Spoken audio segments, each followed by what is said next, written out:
ये खाने का नियम और ये ना खाने का नियम, ये बोलने का नियम, ये ना बोलने का नियम। भाई नियम तो बनाना। आज आप लोग परेशान क्यों हैं? क्योंकि आपके जीवन में कोई नियम नहीं है। आप कुछ भी खाते हैं, कहीं भी जाते हैं, आप कुछ भी बोलते हैं, ना आपके पास बोलने का नियम है, जो मुंह में आया बोल दिया, ना आपको जाने आने का नियम, कहीं भी चले जाते हैं, क्लबों में भी आप चले जाते हैं, वैश्या नाच रही है तो वहां भी जाके बैठ गए। मतलब नियम होना चाहिए ना। कहां हम जाएं, कहां हमारे जाने से। अब देखो ये अनिरुद्धाचार्य है, यदि कोई वैश्या नाच रही हो और वहां जाके हम बैठ जाएं तो क्या वहां हमारा बैठना सही होगा? नहीं। आप लोग मुझे 1 लाख गाली दे देंगे, देखो बड़े पंडित बने वैश्या के पास बैठे हैं। तो ये मेरा अपना नियम है कि मुझे कहां बैठना है और कहां। मैं नियम बना के ना चलता हूं कि मुझे किनके साथ बैठना है। भक्तों के साथ तो मैं बैठ सकता हूं फुटपाथ पर वैश्या के साथ नहीं बैठ सकता सोने के महलों पर।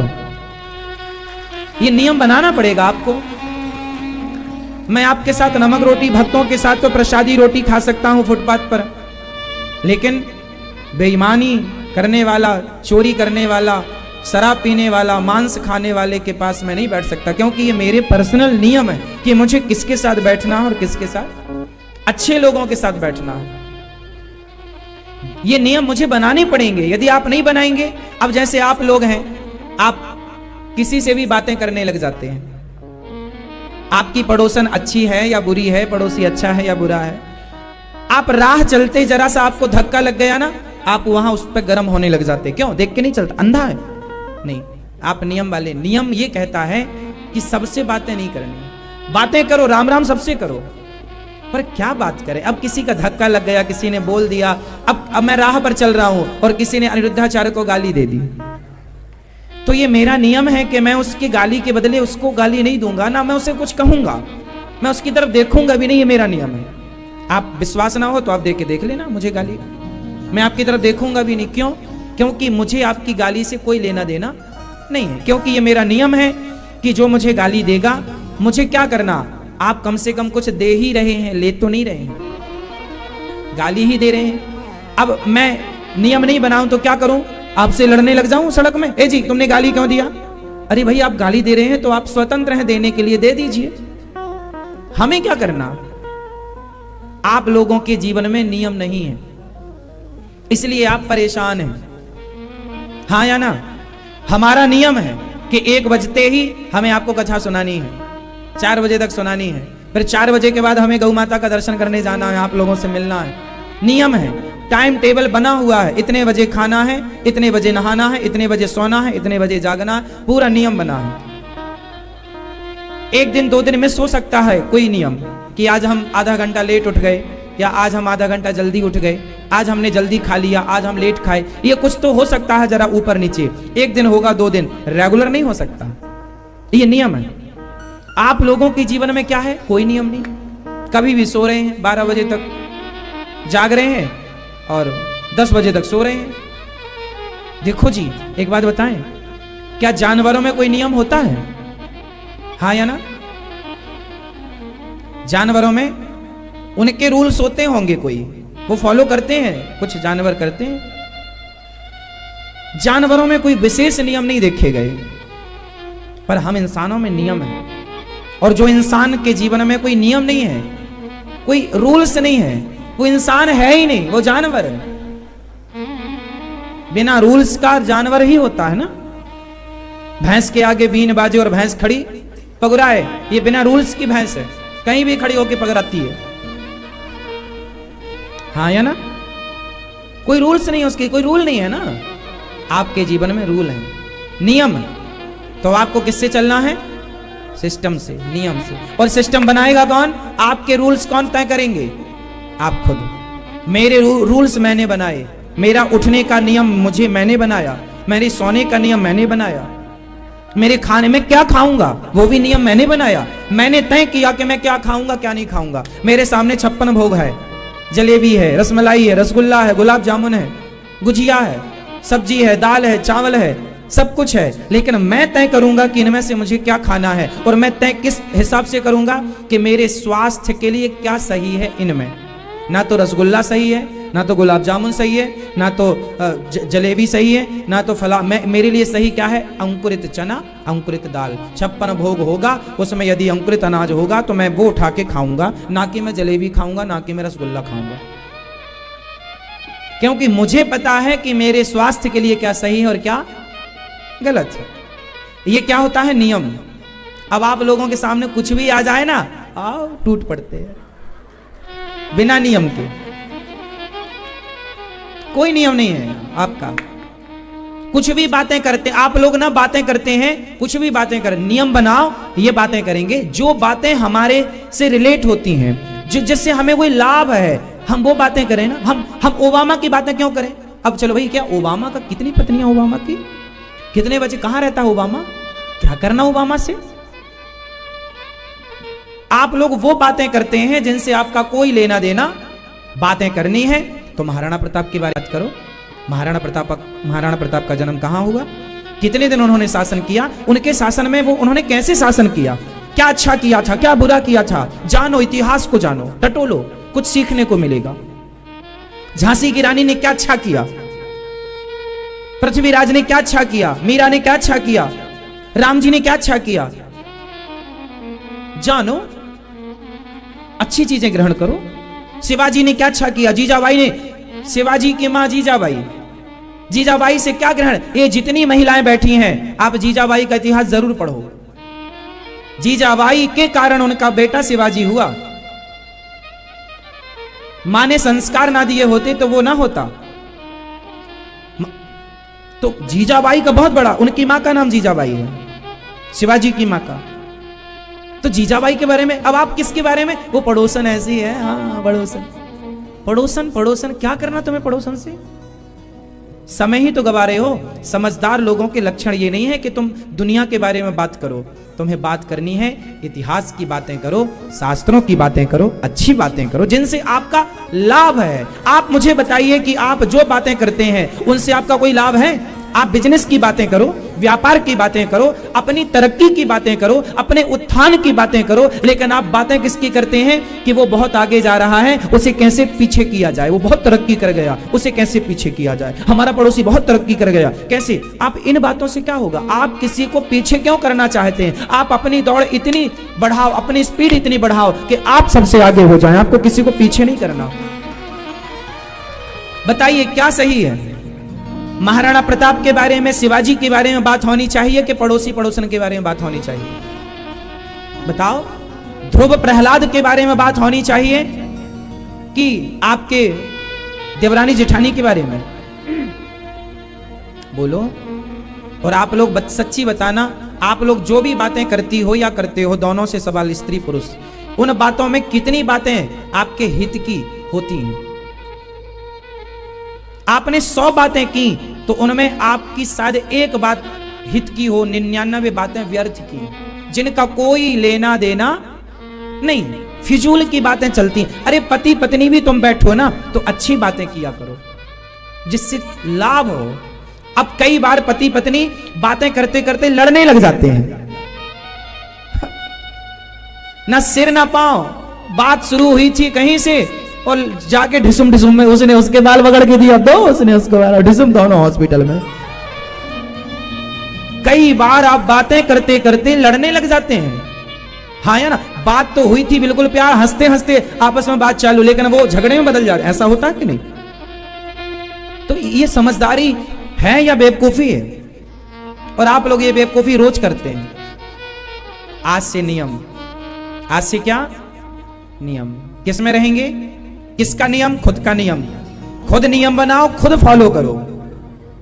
खुद नियम बनाओ, खुद के लिए बनाओ, खुद अमल करो, खुद उस नियम पर चलो। मेरा नियम है कि मैं भगवान जी की, मेरा नियम है रोज हवन करूंगा, हवन हवन करूंगा, मैं नियम है करूंगा, उसके बिना भोजन नहीं करूंगा। नियम मतलब नियम। कितना भी लेट हो जाए, कितना भी भूख लगी हो, पर बिना नियम के भोजन नहीं। नियम मतलब नियम। अच्छे नियम बनाओ। नियम बनाओ कि रोज भगवान का दर्शन करेंगे, नियम बनाओ कि रोज कीर्तन करेंगे, श्री कृष्ण गोविंद हरे मुरारी हे नाथ। दुनिया कहीं चली जाए, उलट पलट हो जाए, पर अपने नियम का पक्का। अपने सिद्धांतों का पक्का बनो। बनोगे? यदि जीवन में सुखी होना चाहते हो तो नियमावली बनाओ, और यूं ही कुत्तों बिल्लियों की तरह जीना है तो फिर आपका जो है ठीक है। आप बीमार पड़ जाते हैं इसलिए क्योंकि खाने का नियम नहीं है, क्योंकि सोने और जागने का नियम नहीं है। आप लड़ाई झगड़े में उलझ जाते हैं क्योंकि आपके पास बोलने का नियम नहीं है। आपका नुकसान हो जाता है क्योंकि आपके पास बिजनेस के नियम नहीं है, धन के नियम नहीं है कि धन कैसे कमाना चाहिए, नियम नहीं है, सिद्धांत नहीं है। और याद रखना, हर चीज के नियम होते हैं। बिजनेस करना है उसका भी नियम है, पैसा का खेती करना है तो उसका भी नियम है। खेती करना है इसका मतलब ये नहीं कि खेत में कभी भी आप बो देंगे ना, बोने का नियम है कि जब खेत उस लायक बना, किसान पहले खेत को लायक बनाता है, जब उस लायक होगा तब बीज बोएगा, तब फसल होगी। गलत टाइम पर फसल बोई तो फसल खत्म हो जाएगी, हाँ या ना? किसानी का भी नियम होता है, सीजन होता है, समय होता है। अब सर्दी आ गई, अब कोई धान बोए तो धान नहीं होगी, अब ये गेहूं का सीजन है, ये चने का सीजन है, ये धान का सीजन नहीं है। तो मतलब नियम है ना, मतलब प्रकृति भी तो ये नियम से चल रही है। आम का पेड़ लगाया कभी भी आपने, पानी खाद का कभी भी डाली, पर उसका फल उसके समय पर लगेगा, उसका जब सीजन आएगा तब लगेगा, हाँ या ना? चाहे जब नहीं फल लग जाएगा। तो प्रकृति नियम से चल रही है। कुछ सीजनी होते हैं, सीजन में ही होगा, बिना सीजन क्या वो नहीं होगा। सड़क के किनारे आपने ध्यान दिया हो, कितना भी पानी बरस जाए सर्दियों में कितना भी पानी बरस जाए, अप्रैल में कितना भी पानी बरस जाए, लेकिन सड़क के किनारे जो बरसाती घास होती है वो बरसात में ही होती है। अन्य सीजन पर कितना भी पानी बरस जाए, आप कितना भी पाइप से उसे गीला कर दो, लेकिन उसमें जो अंकुर लगेगा वो बारिश में ही लगेगा, हाँ या ना? क्यों जी, सही है? तो प्रकृति किससे चल रही है? जोर से। नियम ऐसा है कि कद्दू के बीज से कद्दू का ही फल होगा, आम नहीं हो सकता, और आम के बीज से आम ही होगा। नियम देखो, शेर रोटी नहीं खा सकता, शेर, जोर से, शेर रोटी नहीं खा सकता, शेर चारा नहीं खा सकता, और गाय का नियम है कि वो मांस नहीं खा सकती। और जानवर भी अपने सिद्धांत पर फॉलो कर रहे हैं, अपने नियम को फॉलो कर रहे हैं। लेकिन एक इंसान है कि तुम्हारे लिए बनी तो रोटी थी पर तुम मांस खाने लग गए, तुम्हारा कोई नियम नहीं है। जानवरों से बदतर स्थिति किसी की है तो आज इंसानों की है कि जानवरों का नियम देख लो ना। बकरी को आप मांस डालकर देखना खाए तो बताओ, बकरी को अंडा डालकर देखना खाए तो बताओ, भैंस को आप मछली डालकर देखना खाए तो बताओ। नियम जानवरों के नियम है। भैंस का नियम है कि वो रोटी खाएगी, वो चारा खाएगी, वो दलिया खाएगी, वो खली खाएगी, पर मांस नहीं खाएगी। नियम है या नहीं? बोलो हाँ या ना। भैंस का नियम है, चारा खाएगी, वो बकरी का नियम है, पत्ती खाएगी, वो गाय का नियम है, चारा खाएगी। शेर का नियम है, वो मांस खाएगा, वो चारा, भूखा मर जाएगा शेर, पर चारा नहीं खाएगा, हाँ या ना। जबकि दोनों जंगल में रहते हैं, हिरण भी जंगल में है घास खाने वाला, और शेर भी जंगल में है मांस खाने वाला, लेकिन एक दूसरे का भोजन नहीं करते, वो अपना अपना करते। लेकिन आप हैं कि आप दोनों खाते हैं। अब बताओ, कोई नियम है? कैसे इंसान हो, नियम नहीं है। आज से नियम, रात को सोने के पहले नियम बनाओ कि कम से कम भगवान को याद करते करते 108 बार भगवान का नाम लेंगे। श्रीमन्नारायण, हे श्रीमन्नारायण, श्रीमन्नारायण, हे प्रभु मैं आपके चरणों से कभी दूर ना हो जाऊं, ऐसे प्रार्थना करो। हे श्रीमन्नारायण, ऐसे बोलो 108 बार, हे श्रीमन्नारायण, हे श्रीमन्नारायण, मैं पापी हूँ, अधम हूँ, जैसा हूँ आपका हूँ, आपकी हूँ। ऐसा नियम बनाओ कि 100 बार बोलेंगे कि हे प्रभु मैं पापी हूँ, हे प्रभु मैं अपराधी हूँ, मुझे क्षमा कर दो। ऐसा बोल के फिर भगवान, नियम बनाओ कि भगवान का चिंतन करके ही सोएंगे। नियम बनाओ। नियम बनाओ कि जागते ही सबसे पहले दोनों हाथों का मंथन करेंगे, फिर कराग्रे वस्ते लक्ष्मी, कर मध्य सरस्वती, कर मूले तो गोविंद, प्रभाते कर दर्शनम कर श्लोक पढ़ेंगे। नियम बनाओ कि पहले पृथ्वी माँ को प्रणाम करोगे, फिर नियम बनाओ कि प्रणाम करने के बाद बिस्तर पर बैठे बैठे ही 2 मिनट के लिए भगवान का स्मरण करेंगे। हे नाथ, आपने आज की सुबह दी, मेरी वाणी से, मेरे कर्म से, मेरे वचन से कभी किसी का दिल ना दुखे, कोई अपराध ना बने। नियम बनाओ कि सबसे पहले जागते ही पहले उस परमात्मा को याद करेंगे, उस श्याम सुंदर को, श्रीमन नारायण को याद करेंगे जिसने आपको ये जीवन दिया है, जिसने माँ के पेट में आपकी रचना की, आपकी आंखें कान सही जगह लगाया और आपको स्वस्थ शरीर दिया, लंगड़ा नहीं बनाया, अंधा नहीं बनाया, बहरा नहीं बनाया, काना नहीं बनाया। तो जिसने आपको सब दिया है, एक बार धन्यवाद तो बनता है जागते। नियम बनाओ कि उसका पहले धन्यवाद दोगे। सवेरे जाग कर 1 लोटा पानी पियो। नियम बनाओ कि रोज जागने के बाद पहले 1 लोटा, ये आपका स्वास्थ्य चालू हो गया। अब 1 लोटा पानी पियोगे। नियम बनाओ, नियम बनाओ कि 1 लोटा पानी पीकर 100 कदम चलोगे। 100 कदम चल करके फिर शौच करने जाओगे। शौच करने के बाद नियम बनाओ कि नहाओगे। शौच के बाद क्या नियम बनाओ? नहाओगे। शौच के बाद स्त्री पुरुष दोनों को नहाना चाहिए, बिना नहाए शुद्धि नहीं होती। और लघु शंका करने गए हो तो नियम बनाओ कि 4 कुल्ला करेंगे और हाथ पांव धोलेंगे, तब लघु शंका से शुद्धि होती है।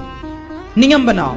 शौच के बाद नहाओगे, नहा के 1 लोटा जल लो और नियम बनाओ कि सबसे पहले सूर्य भगवान को जल चढ़ाएंगे। सूर्याय नमः, आदित्याय नमः, भौमाय नमः, खगाय नमः, मित्राय नमः, भास्कराय। नियम बनाओ। फिर नियम बनाओ कि आपके घर में गोपाल जी हैं, शालिग्राम जी हैं, तो आप थोड़ा कभी पत्नी और कभी पति, कभी दोनों, उनकी पूजा करो, नहलाओ भगवान को, श्रृंगार करो, उनको तुलसी चढ़ाओ, चंदन लगाओ। और फिर आप नियम बनाओ कि भगवान को चंदन लगाकर थोड़ा आप भी चंदन लगाया करो माथे पर। तिलक लगाना चाहिए। मुसलमान हमेशा टोपी लगाते हैं, उन्हें कोई शर्म नहीं है टोपी लगाने में, लेकिन हिंदुओं को तिलक लगाने में शर्म आती है। और आप कहते हो कि हम हिंदू हैं। हिंदू हो तो तिलक लगाने में शर्म कैसी? शिखा रखने में शर्म कैसी? धोती कुर्ता पहनने में शर्म कैसी? नियम बनाओ कि तिलक लगाएंगे। नियम बनाओ कि भोग लगाकर ही खाएंगे। ट्रेन पर हो तो आपके सामने यदि बिस्किट भी है तो भाव ऐसा करो कि हे प्रभु स्वीकार कर रहे हैं, स्वीकार। और अपने पास तुलसी सदा रखो, गले में तुलसी पहनने का नियम रखो। और जो भी खाओ, जैसे आप ट्रेन पर हैं और वहां भगवान जी नहीं है अर्थात भोग लगाने के लिए, तो आपने माना कि ये आपने कोई पकवान ट्रेन में समोसे लिए, पकौड़ा लिया, माना कि ये समोसा है, आपने लिया, तो आपके गले में जो तुलसी की माला होगी, पहले उस तुलसी से इस पकौड़े को स्पर्श कराओ। संतों के गले में माला होती है और संत पानी भी पीते हैं ना, तो पहले तुलसी की माला से पानी को टच कर लेते हैं, शुद्धि हो जाती है। खाना पीना को टच कर लेते हैं ऐसे तुलसी से, शुद्धि हो जाए। हम लोग इतना गटर माला क्यों पहन के रखते हैं? इसलिए कि कहीं ना मिला नियम वगैरह करने का तो इसी से काम चला लेते हैं। तुलसी सब जगह नहीं मिलती ना। अब ट्रेन में कहाँ तुलसी धरी है, तो अपनी तुलसी ये स्पर्श कराओ और ऐसे स्पर्श करा के ऐसे करो। जो भी आप लिए हैं, समोसा लिए हैं, नमकीन लिए हैं, मिठाई लिए, तो ऐसे स्पर्श कराओ तुलसी और स्पर्श करा के ऐसे भाव बनाओ, हे प्रभु स्वीकार कीजिए, ऐसा भाव। ट्रेन पर ही, आप ट्रेन पर है ना, ट्रेन पर ही समोसा खाने का मन है तो तुलसी का स्पर्श कराया, अब भाव बनाओ, हे श्याम सुंदर भोग लगाइए। लग गया भोग, भगवान को स्मरण कर लिया, लग गया वो, अब आप खाओ, वो प्रसाद है। नियम, ये नियम है। और नियम नहीं है तो नियम बिना सब अधूरा। बहुत बड़े नियम नहीं है तो ऐसा नियम होना चाहिए। हफ्ते में 1 दिन धोती कुर्ता पहनने का संडे के संडे नियम रखो। पत्नी के साथ पिक्चर देखने जाते हो, आपका ये नियम है, तो एक बार बच्चों के साथ, पत्नी के साथ वृंदावन आने का भी नियम लो कि भाई साल में 1 बार तो वृंदावन चलेंगे, 6 महीने में 1 बार तो वृंदावन चलेंगे, या महीने में 1 बार तो वृंदावन चलेंगे। ये नियम लो। एक बार नियम लो कि चलो भागवत सुनेंगे, वृंदावन चलेंगे, 7 दिन भागवत सुनेंगे बैठकर, पति पत्नी बेटा बेटी सब। नियम बनाओ कि एक बार आओ भागवत सुनो। और घर पर भी नियम बनाओ कि आधा घंटा रोज कथा सुना करेंगे, मोबाइल पर, यूट्यूब पर, टीवी पर सत्संग करेंगे। कहीं भी रहो सत्संग का नियम बनाओ। तो जीवन को सुखमय बनाना है तो नियम बनाओ। तो हमारी भैया श्री प्रदीप जी क्या करेंगे? अब नियम बनाएंगे। आप क्या करेंगे जी? नियम बनाएंगे। और बहन साधना जी क्या करेंगी? नियम। आराधना जी क्या करेंगी? और करुणा जी क्या करेंगी? नियम बनाएंगे। आपके ना खाने का नियम नहीं है, करुणा जी का खाने का नियम नहीं है आपका, नहीं ना। इसलिए देखो नियम ना होने से उसका परिणाम यह है कि आपका वजन ज्यादा है। नहीं, आप इसे अन्यथा ना लीजिएगा, मैं आपके हित की बात कर रहा हूं। यदि आपने नियम बनाया होता कि हमें ये ही खाना है और इतना ही खाना है और इतना टाइम पे खाना है, तो आपके शरीर पर अन्न का कभी गलत प्रभाव ना पड़ता। ये अन्न का गलत प्रभाव पड़ गया। शरीर का मोटा हो जाना मतलब ये है कि हम बीमारी की तरफ जा रहे हैं। शरीर का मोटा होना हम मतलब किसकी तरफ जा रहे हैं? बीमारी की तरफ। और आपको बीमार नहीं होना, और बीमार नहीं होने के लिए क्या करना पड़ेगा? खाने के नियम को फॉलो करना पड़ेगा। कौन सा नियम फॉलो करना पड़ेगा? आपको क्या खाना है? सलाद ज्यादा खानी है, दाल ज्यादा पीनी है, सब्जी ज्यादा खानी है, रोटी चावल कम, समोसा रसगुल्ला कम। आपको खाने पर ध्यान, नियम बना लो, आप फिट हो जाएंगे, आप स्वस्थ हो जाएंगे। वरना आपका नियम बिगड़ा तो आपका शरीर बिगड़ेगा, शरीर बिगड़ेगा तो बीमारी बनेगी, और बीमारी आपको कष्ट देंगी, तकलीफ देंगी। और ये सबके साथ है, मेरे साथ भी। मेरा तो बैठने का काम ज्यादा है, लेकिन मैं खाने पर कंट्रोल करता हूं। खाने पर मेरा कंट्रोल है। मेरा वजन 70 किलो से 1 किलो भी ऊपर चला जाए तो मैं खाने को कंट्रोल कर लेता हूं। एक बार ही खाता हूं 24 घंटे में, एक बार खाता हूं। क्यों? क्योंकि ज्यादा खाने से, एक बात बताएं, हमारे शरीर को इतनी जरूरत होती ही नहीं है जितना हम उसे देते हैं। आपके शरीर को आपकी जरूरत से ज्यादा चीजें मिल जाएंगी तो शरीर मांस बढ़ाना, चर्बी बढ़ाना स्टार्ट कर देगा। शरीर क्या, भोजन से क्या, हमें 2 रोटी की जरूरत है तो हमने 2 खा ली। अब 4 रोटी हमने खा ली तो 2 की जरूरत तो थी, तो 2 से शरीर की पूर्ति हो गई। पर जो 2 एक्स्ट्रा खाई, वो 2 रोटी क्या करती है कि आपके शरीर में चर्बी बढ़ाना स्टार्ट करती है। क्योंकि वो 2 रोटी अंदर तो चली गई, अब उसका अंदर कोई काम तो था नहीं, क्योंकि काम तो 2 रोटी का था, तो 2 तो खा ली, और आपने 2 की ज्यादा 2 और खा ली, तो वो 2 रोटी क्या करेगी फिर आपको? या फिर इतना काम हो कि वो रोटी काम में पचे। अब काम इतना है नहीं, शरीर को इतना काम देते नहीं है। पहले के लोग तो 12-12 रोटी खाते थे, हाँ या ना? और रोटी खाते थे, काम भी करते थे, मोटे नहीं होते थे, क्योंकि उनकी जो एनर्जी है वो वेस्ट होती थी। जितना खाओ उतना लगाओ, यदि नहीं लगी, बर्न नहीं हुई एनर्जी, तो वो आपके शरीर में फैट बढ़ाने का काम करती है। ये सिंपल फंडा है साइंस का, डॉक्टरों का, आध्यात्म का, सबका यही फंडा है, हाँ या ना? इसलिए देखो नियम पर चलना पड़ेगा। नियम क्या है कि आपके शरीर की जितनी जरूरत है वो दो। और क्या दो? शक्कर कम दो, गुड़ ज्यादा दो। नमक कम दो, सेंधा नमक ज्यादा दो। सफेद नमक कम दो, सेंधा नमक, मतलब है वही आसपास, लेकिन फायदे नुकसान बहुत बड़े बड़े हैं। सफेद नमक के बहुत बड़े नुकसान हैं, शक्कर के बहुत बड़े नुकसान हैं, पर गुड़ के बहुत बड़े फायदे हैं। सेंधा नमक के बहुत बड़े फायदे हैं। तो आपको जरा सा बदलाव करना है, नियम। मैं हमेशा 12 महीने सेंधा नमक का प्रयोग करता हूं, 12 महीने। मैं हमेशा 12 महीने गुड़ का प्रयोग करता हूं। गुड़ खाता हूं मैं। भोजन के बाद इतना सा गुड़ मैं जरूर खाऊंगा, नहीं खाऊंगा तो मैं उठता ही नहीं है। 2 लाख की जहां से हो, नहीं है तो बाजार जाओ लेके आओ। नियम मतलब नियम, मतलब व्यवस्थाएं करके चलो। कभी नहीं मिला तो ऐसा नहीं कि मैं बता रहा हूं कि नियम पक्का हो। गुड़ बहुत अच्छा है, भोजन के बाद गुड़ खाओगे ना तो खाया हुआ भोजन पच जाएगा तरीके से। गर्मी आए तो छाछ पीने का नियम बनाओ। भोजन करेंगे 1 गिलास बढ़िया छाछ पिएंगे, छाछ भी बढ़िया लाभदायक है। लस्सी पीने का नियम बनाओ। पिज्जा बर्गर का नियम ना बना लेना।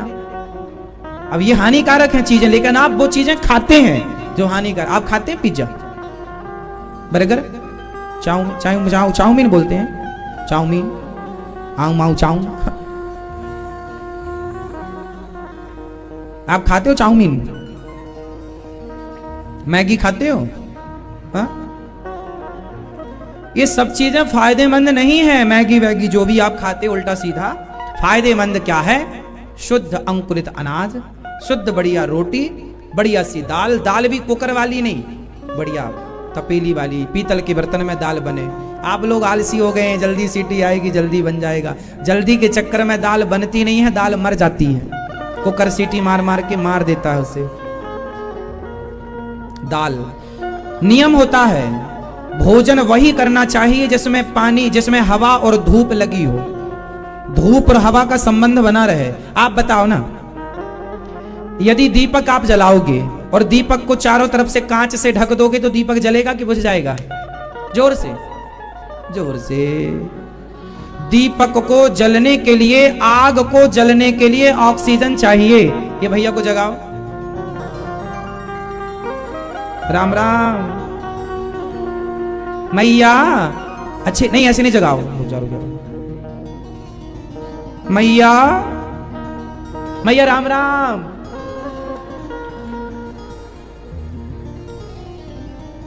अब मैं ये जाके नहीं, हम सो थोड़ी रहेगा, हम तो ध्यान में थे। हाँ। मैया जागो मेरी माँ। तो आज से क्या बनाएंगे आप लोग? नियम, खाने का, उठने का, बैठने का, बोलने का। चलो। राजा परीक्षित को कितने दिन में मरने का श्राप लगा? कितने दिन का? 7 दिन में मर जाएंगे। अच्छा, राजा परीक्षित ने कलयुग को रहने के कितने कमरे बनवाए थे? ये मैया बताएंगी, कल सुन रही थी मैया। कलयुग के कितने कमरे हैं? 4। कौन कौन से? एक कान, हाँ, एक आंख, और कलयुग 4 जगह रहता, नहीं 5 जगह, 5 भी बताएंगे। पंचायती मैया सुन लो मेरी माँ। कलयुग कहां कहां रहता है? द्यूतम, जुआ। जुआ ना खेलना आप लोग, खेला था कौरवों ने, सर्वनाश हो गया। आप तो नहीं खेलते जुआ मोबाइल पर? वो रमी अमी तो नहीं खेलते? आप लोग खेलते हो? ताश मास आप खेलते हो?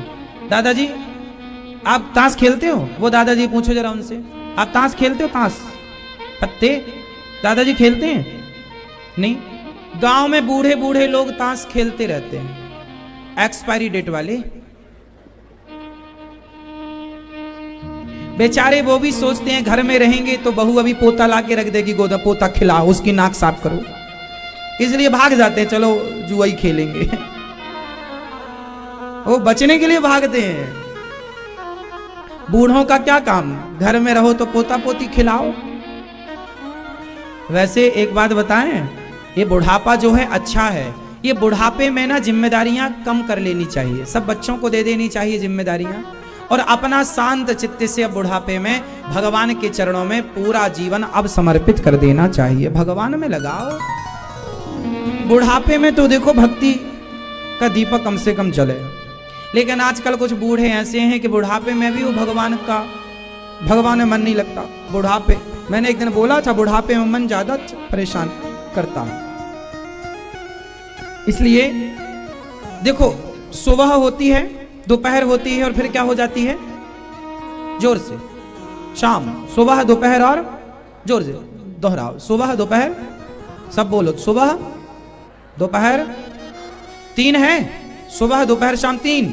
यहां भी 3 है। लड़कपन, जवानी और लड़कपन, जवानी और लड़कपन है सुबह, जवानी है दोपहर, और बुढ़ापा है शाम। जिनका बुढ़ापा आ गया है, समझ लो कि ये जिंदगी की शाम आ गई है। कभी भी रात आ जाएगी। रात मीन्स मृत्यु, कभी भी मृत्यु आ जाएगी। इसलिए बुढ़ापा है, ये जीवन की शाम है। और एक बात बताओ, आप लोग घर में दिया बत्ती कब करते हैं? सुबह को, दोपहर को, या शाम को? जोर से। घर में दिया बत्ती शाम को। सुबह ना करो चलेगा, दोपहर को ना करो चलेगा, शाम को करना पड़ेगा। शाम को दीपक जलाना अनिवार्य है। हाँ या ना? हाँ या ना? हाँ। अरे सुबह नहीं जलाया, दोपहर को नहीं जलाया, कम से कम शाम को तो जला। और शाम को नहीं जलाएगा तो कब जलाएगा? तो लड़कपन में भक्ति का दिया नहीं जलाया, जवानी में भक्ति का दिया नहीं जलाया, अरे अब तो बुढ़ापे में भक्ति का दिया जला लो। अब नहीं तो कब? ये बुढ़ापा है साहब। अब इसके बाद सीधा रात्रि होने वाली है, शाम है ना, और शाम के बाद तुरंत क्या आएगी? रात, काली अंधियारी रात, मृत्यु, यमराज पकड़ के ले जाएंगे, चलो टाइम पूरा। इसलिए यमराज आए, यमदूत आए, उसके पहले प्रेम का, भक्ति का दीपक जला लेना। जहां प्रेम और भक्ति का दीपक होता है उस प्रकाश के आगे यमराज कभी नहीं आते, यमदूत कभी नहीं आते। उनके लिए भगवान के पार्षद आते हैं, चलो जी तुम भगवत धाम के अधिकारी हो, क्योंकि तुमने भक्ति का दीपक जलाया है। राम नाम मणि दीप धरूं, जीह देहरी द्वार, तुलसी भीतर बाहिरो, जो चाहत उजियार। राम नाम का दीपक, राम नाम के दीपक को मन में तू कब जलाएगा? राम नाम के साबुन से जो मन का मैल छुड़ाएगा, और निर्मल मन के दर्पण में वो प्रभु। तो आप भी अपना मन को धुल लो, साफ सुथरा। आप लोगों का शरीर बड़ा साफ सुथरा होता है, परफ्यूम डाल के महकते रहते हो, लेकिन मन में कितनी गंदगी है। कभी आप अपने आप को झांक कर देखिएगा, आपके मन से दुर्गंध निकल रही है। कितना गलत विचार है आपका, मन कितना गंदा है। कहां कहां जाता है आपका मन, कहां कहां नहीं जाता, देख लो। आप परेशान किससे हैं? आप मन से परेशान हैं, इसलिए मन से कहो, रे मन तू सत्संग कर, छोड़ जगत की रीत, अंत समय पछताएगा जब आयु जाएगी बीत। हाँ, परीक्षित, कलयुग को रहने के जुआ, शराब, चरित्रहीनता, मांस और बेईमानी से कमाया गया धन, ये सब कुछ दिया परीक्षित जी ने रहने को। तो कलयुग हर बुरी जगह पर रहता है, इसलिए हर बुरी जगह से बचो। सुखदेव भगवान ने कहा कि ज्यादा हाय हाय संग्रह परिग्रह में ना पड़ो, जिसे लक्ष्मी चाहिए वो माया की उपासना करे। जीवन तो सांस लोहार की झुकनी भी लेती है, तरवह किम न जीवंती भस्रः किम न स्वसंतुतः, न खादंती न मेहंती किम ग्राम पशुओं परे। जीवन उम्र तो पशु पक्षियों की भी होती है, पर वही उम्र सार्थक है जो उम्र भगवत चिंतन में जाए। सुखदेव जी ने प्रणाम किया, नमः परस्मै पुरुषाय भूयसे सदुद्भवस्थान निरोध लीलया, ग्रहीत शक्ति तृतीयाय देहिना मंत्र भवाया अनुपलक्ष्य वर्तमने। उन पुरुषोत्तम भगवान को प्रणाम किया सुखदेव भगवान ने, जो सृष्टि की उत्पत्ति, पालन और संहार करने वाले हैं। जब भगवान नारायण ने सृष्टि उत्पन्न की, ब्रह्मा जी को प्रकट किया, तो अभिमान ना हो इसलिए चतुश्लोकी भागवत सुनाई। अहमेवासमेवाग्रे नान्यद यद सत्परम, पश्चादहम यदेतच्च यो वसिष्येत सोऽस्म्यहम्। अहमेवासमेवाग्रे नान्यद यद सत्परम, पश्चादहम यदेतच्च यो वसिष्येत सोऽस्म्यहम्। ऋतेर्थम यत् प्रतीयेत न प्रतीयेत चात्मनि, तद्विद्यादात्मनो माया यथा भासो यथा तमः। 4 श्लोकों की ही व्याख्या व्यास जी ने की, 18,000 श्लोक, 10 लक्षणों का वर्णन भागवत जी में। अत्र सर्गो विसर्गश्च स्थानं पोषणमूतया, मनवंतरेशानुकथा निरोधो मुक्तिराश्रय। सर्ग विसर्ग स्थान पोषण होती, मनवंतरेशानु कथा निरोध मुक्ति और आश्रय, सबका वर्णन हुआ। भगवान की कृपा करुणा का वर्णन सुखदेव भगवान ने किया कि भगवान जब शांति दूत बनकर गए तो दुर्योधन के यहाँ गए, पर दुर्योधन ने भगवान के प्रस्ताव को स्वीकार नहीं किया।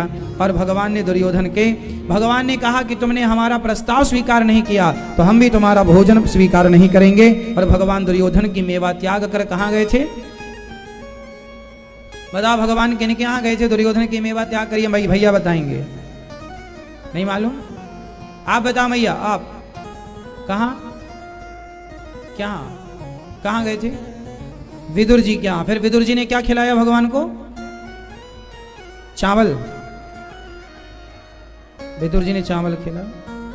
कैसे? खिचड़ी वाले चावल, खीर बना के। खीर खिलाई कि खिचड़ी? चावल में क्या मतलब खीर बनाई चावल की? दाल, दाल भी थी? हा? क्या साग? कौन सी साग?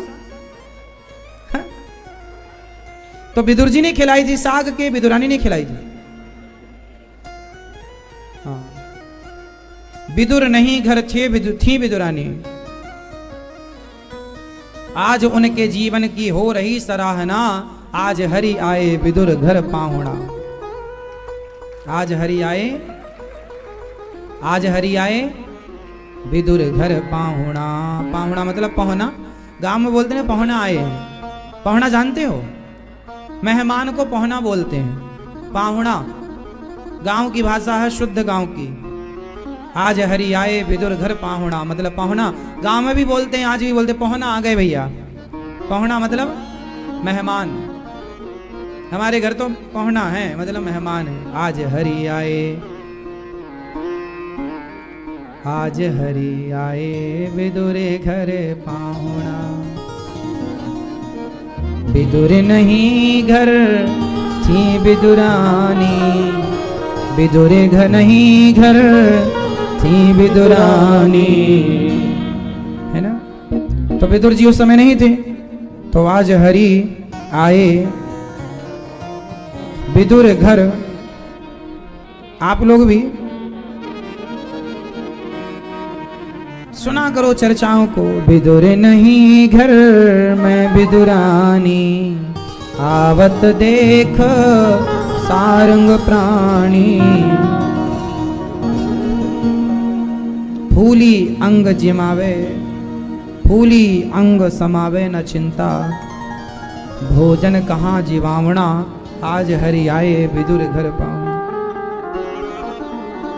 भगवान गए थे तब विदुरानी ने, विदुर जी गए बाजार कि चलो कुछ ले आवे, और अकेली विदुरानी थी तो भगवान के लिए वो आंगन लीप रही थी साफ सुथरा। आए भगवान, भगवान को देखती रही टुकुर टुकुर। कहाँ बिठाएं तो चौकी पर बिठाया। भगवान से कहा प्रभु, भगवान ने कहा काकी जी बड़ी भूख लगी है, कुछ खाए भी क्यों दो।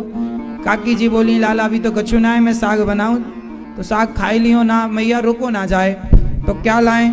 तो बगीचे से पके पके केला तोड़ कर ले आई, और भाव में ऐसी डूब गई कि केला का छिलका तो छील कर फल तो फेंकने लग गई, और केले का क्या खिलावे लग गई? छिलका, छिलका खवा रही हैं। और भगवान छिलकों का भोग लगा रहे हैं, छिलके खा रहे हैं भगवान। अब देखो जगत का पालनहार जो 56 भोग छोड़ के आया है दुर्योधन का, वो जगत के पालनहार आज क्या खा रहे हैं? क्यों खाए बताओ? भगवान छिलका खाते हैं क्या? क्यों खाए छिलका? क्योंकि विदुरानी को पता ही नहीं था कि मैं क्या खिला रही हूं। वो तो ये भाव से खिला रही है कि ये फल है, इसलिए भगवान ने ये नहीं देखा कि ये फल है कि छिलका है। भगवान ने ये देखा कि भक्त के भाव में क्या है, उस भाव को ग्रहण किया, इसलिए भावग्राही जनार्दन। भगवान ने ये नहीं देखा कि ये छिलका है या फल है। भगवान तो ये टटोल रहे थे कि इस समय विदुरानी किस भाव में डूबी हैं, और वो इस भाव में डूबी थी कि मेरे घर भगवान आए, मैं अच्छे से अच्छा खिलाऊं, और वो भाव में डूब गई। उन्हें ये नहीं पता था कि मैं छिलका खिला रही हूं। मतलब भगवान के प्रेम में ऐसे खो जाओ, पता ना रहे कि क्या हो रहा है। इसका नाम है भक्ति, इसका नाम प्रेम। क्या है इसका नाम? प्रेम। प्रेम है ये। श्री विदुरानी भगवान को छिलका खिला रही, तब तक साग भी खवाई, भतुए की साग, साग खवाया। और क्या रहा अब खाने पीने को? विदुर जी आए 56 भोग लेकर, ये खाओ। भगवान ने खाते हुए कहा काका जी जो स्वाद इन छिलकों में आया वो स्वाद आपके 56 भोग में नहीं है, क्योंकि भाव का भूखा हूं मैं, भाव ही एक सार है, और भाव से भजले मुझे तो भव से बेड़ा पार है। भाव के भूखे हैं भगवान, प्रेम के भूखे हैं भगवान। ऐसे विदुर जी जो भगवान को छिलकों का भोग लगाते हैं, ऐसे विदुर जी जब भगवान परम धाम को गए और सुना कि भगवान चले गए, बहुत रोए विदुर जी। और विदुर जी महाराज ने मैत्रेय जी मैत्रेय जी के पास जाकर के पूछा कि प्रभु ये बताओ, श्री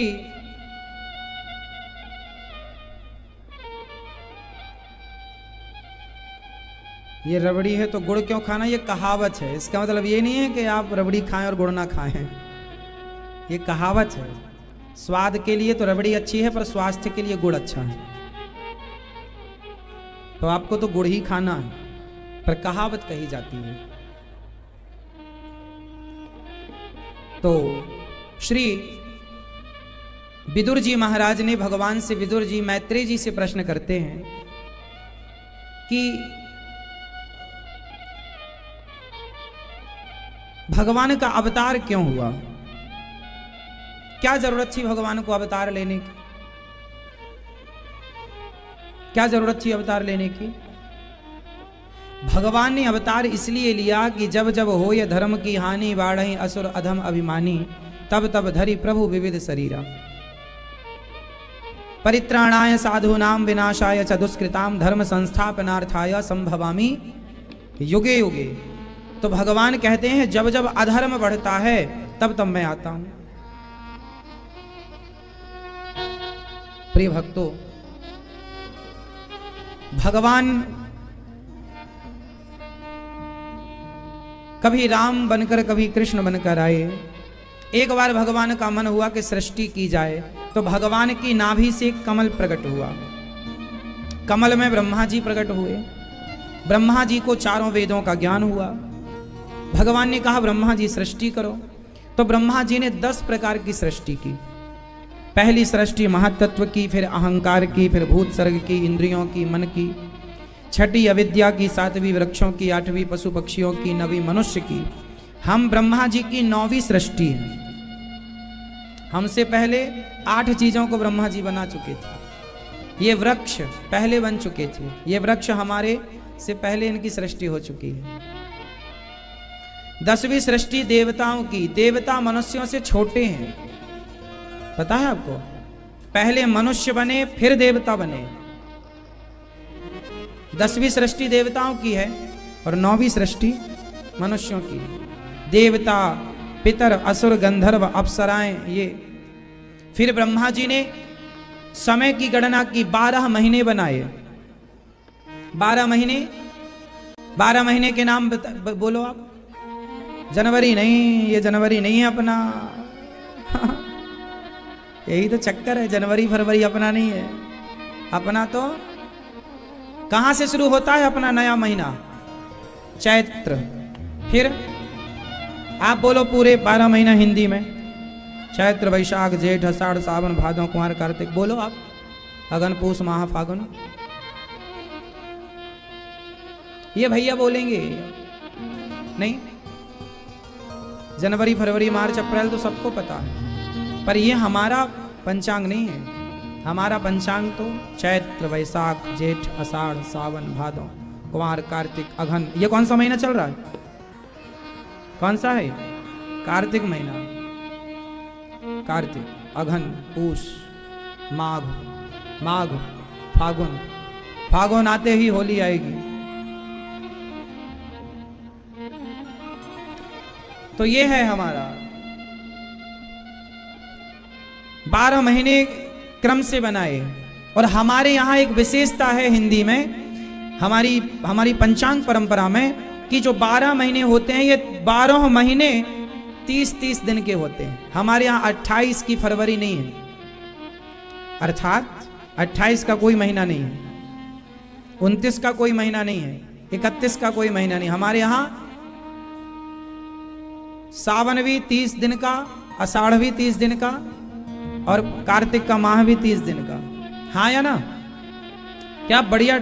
इसलिए हमारे यहाँ जो एक एक दिन बढ़ता है ना, वो एक एक दिन 31 का महीना इंग्लिश में होता है, हिंदी में नहीं होता। हमारे यहाँ 3 साल में एक जो महीना बढ़ता है उसे पुरुषोत्तम महीना कह दिया जाता, वो भी 30 दिन का होता है। 30 दिन जब इकट्ठे हो गए तो महीने ही अलग कर देते हैं, उसे पुरुषोत्तम माह के। देख कितनी बारीक गणना है कि एक एक दिन तो जो बचता है, कई बार ना तिथियां 2 हो जाती हैं, या एक तिथि का 6 हो जाता है। जैसे एकादशी के बाद सीधा त्रयोदशी आ गई, द्वादशी की हानि होगी। वो एक एक दिन कट के पुरुषोत्तम माह में जाके जुड़ता है, जो हर तीसरे साल आता है। हाँ या ना? और जब पुरुषोत्तम माह डबल आषाढ़ आता है, तब जगन्नाथ जी भगवान का हृदय परिवर्तन होता है। हाँ, समझते हैं? कितने महीने हैं अपने? जोर से। हमारे यहां कितने दिन का महीना होता है? अब ये 30 दिन को 2 भागों में डिवाइड किया गया है। 30 दिन को कितने भागों में डिवाइड? कौन कौन सा भाग? 15-15 दिन। शुक्ल पक्ष और कृष्ण पक्ष। कृष्ण पक्ष में कितने दिन होते हैं आप बताओ? 15। कृष्ण पक्ष के 15 दिनों के नाम बताओ। तिथि बताओ ना। प्रतिपदा, द्वितीय, प्रतिपदा, द्वितीय, तृतीय, चतुर्थी, पंचमी, षष्ठी, सप्तमी, अष्टमी, नवमी, दसवीं, एकादशी, द्वादशी, त्रयोदशी, चतुर्दशी और अमावस्या या पूर्णिमा। पूर्णिमा हमारे यहां महीना कब पूरा होता है? जोर से। अमावस्या को या पूर्णिमा को? जोर से। पंचांग के हिसाब से तो अमावस्या को पूरा होता है, पर जो महीना बदलता है वो पूर्णिमा को बदलता है। अमावस्या को 30वीं तिथि मानी जाती है। अमावस्या को कौन सी तिथि? 30 दिन गिनना है ना, 30वां है वो। मतलब महीने का पंचांग के हिसाब से 30वां अमावस्या है, और महीना बदलता है पूर्णिमा के बाद। अब जैसे पूर्णिमा हो गई, अब जैसे अमावस्या को हमारे यहां दीपावली जब भी होगी अमावस्या को ही होगी हमेशा। देखिए कितना बढ़िया परफेक्ट टाइमिंग है। हमारे यहां तिथि से चलता है सब। मकर संक्रांति 14 को ही होगी तारीख के हिसाब से, पर वो तिथि है। तिथि हमारी आएगी मकर संक्रांति, मकर वो तिथि में जाके 14 जनवरी को ही आती है। कुछ कुछ वर्षों बाद एक एक दिन बढ़ता है। पहले 13 को आती थी, फिर 14 को, अब 15 को आने लगी है। तो ये कुछ वर्षों में एक एक तिथि का घट क्रम बढ़ क्रम में तिथियों का देखिए कितना बढ़िया। जब नासा पैदा नहीं हुआ था तब से इतनी बारीकी से हमारी दृष्टि पंचांगों की ग्रहों पर रही है। ग्रहों में जरा सा परिवर्तन हुआ कि वो तिथि पर प्रभाव डालता है, और वो परफेक्ट टाइमिंग हमारे ऋषि मुनियों ने हम सबको दी है। किस तारीख को चंद्र ग्रहण पड़ेगा, किस तिथि को सूर्य ग्रहण पड़ेगा, अभी से तैयार है। कितने बज के कितने मिनट में पड़ेगा सोचिए, अभी से टाइमिंग बता दी, 1 सेकंड तक निकाल दिया। कितनी बड़ी टाइमिंग। कोई उपकरण नहीं, कोई लेंस नहीं, कुछ नहीं, कोई टेक्नोलॉजी नहीं थी आज के 100 साल पहले, फिर भी सही समय बताते थे कि ये सूर्य ग्रहण का समय है और ये चंद्र ग्रहण का। पूर्णिमा और अमावस्या को ही सूर्य और चंद्र ग्रहण पड़ते हैं। अन्य किसी तिथि में सूर्य चंद्र ग्रहण नहीं पड़ सकता। पता है आपको? कितनी परफेक्ट विज्ञान। हमारे शास्त्र वैज्ञानिक हैं, मतलब साइंटिफिक हैं। साइंस की कसौटी पर कसो तो यही कस जाएंगे और ना कस जाएगा कोई। साइंस तो आज पैदा हुआ साहब। हमारे यहां तो सब चीजें पहले से हैं। हमारे यहां शताब्दी पंचांग होता है। शताब्दी पंचांग का मतलब होता है 100 साल। आज के अभी आप गूगल में डालो कि 2050 में किस तारीख को चंद्र ग्रहण पड़ने वाला है, सूर्य ग्रहण पड़ने वाला है। 2070 को किस तारीख में चंद्र ग्रहण। तो अब गूगल के पास अभी कोई जानकारी नहीं है इतनी आगे की, डाल के देख सकते हैं आप। लेकिन आज आप शताब्दी पंचांग खरीद के लाओ, 200-500 रुपए का मिल जाएगा। आज के 100 साल बाद का पंचांग 2099 में किस महीने में किस तिथि किस तारीख को कितने बजकर कितने मिनट पर चंद्र ग्रहण है वो अभी लिखा हुआ है। इतनी परफेक्ट हमारे ऋषियों की गणित। देखिए आपको अपने भारत के वैज्ञानिक, भारत के ऋषि मुनियों पर विश्वास नहीं है, आपको तो नासा पर विश्वास है। वरना ये रिसर्च हमारी आज जब नासा पैदा नहीं हुआ है तब की रिसर्च है। आपको 100, 200, 500 साल पुराना पंचांग मिल जाएगा किसी पुराने ज्योतिषी के पास। उसमें देख लो लिखा होगा इस तारीख को सूर्य ग्रहण था। उस समय के पंचांग हैं जिस समय नासा पैदा नहीं हुआ था, नासा का गठन नहीं हुआ था, तब के पंचांग। और देखो तब कौन टाइमिंग देता था? तब भारत था ना। भारत दुनिया को बताता था कि किस टाइम पर क्या होने वाला है। अब दुनिया आपको बता रही है। अब आप अपने गिरेबान में तो झांक कर देखिए नहीं, आपने अपने शास्त्र पुराणों को समझा नहीं, जाना नहीं, तो आप वंचित रह गए अपने ज्ञान से, जबकि आपका ज्ञान दुनिया के ज्ञान से सर्वश्रेष्ठ ज्ञान है। और आज भी मैं लिखित में दे सकता हूं कि भारत के दर्शन के जैसा, भारत के ज्ञान के जैसा आज भी दुनिया में किसी के पास ज्ञान नहीं है। लेकिन आप अपने ज्ञान को समझ नहीं पाए, महत्व दे नहीं पाए, उस ज्ञान की रिस्पेक्ट नहीं कर पाए, सम्मान नहीं कर पाए। वरना आपके पास पहले जानकारी थी कि पृथ्वी से सूर्य की दूरी कितनी है। युग सहस्त्र योजन पर भानु लील्योताय मधुर फल जानो, इसमें पृथ्वी से सूर्य की दूरी तुलसीदास जी ने सैकड़ों साल पहले बता दी।